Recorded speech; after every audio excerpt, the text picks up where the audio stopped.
we sort of feel that after the sort of past year in which financial markets have had nothing to worry about really, in the sense that profit cycles have been extraordinarily strong, you're getting what we call feedback loops. And for those economies that have not yet dealt with COVID or the pandemic and have not yet been able to successfully roll out a vaccine, you've got two or three problems building up. One is an inflation issue, which may require you to raise rates. And secondly, fiscal positions, particularly in places like Brazil, are already quite stretched. So what might seem to be a double dip might end up turning into a very, very prolonged U-shaped recovery. And I do fear for some of the emerging markets going into next year, because there's just not enough interest rate room, or indeed fiscal latitude.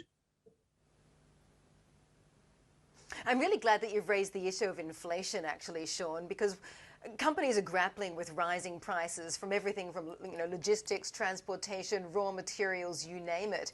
So their margins are potentially, if they can't pass the cost on, being squeezed. So while we have a conversation about a potential peak in GDP growth, should we also be having the conversation about a peak in margins and earnings revisions to the upside? Well, it's a very good point. I mean, on a very sort of back of an envelope calculation, US companies now will probably be impacted by the worst change in their input costs, really in sort of modern history. So again, top line growth is going to be extraordinarily strong for the rest of this year, but companies are not going to be able to pass on all of those costs to clients. And unfortunately, equity markets, whilst they do enjoy sort of very low rates and very negative real interest rates, they tend to move very much in line with net margins. So it's going to be quite a difficult profit season, first of all, for first quarter results.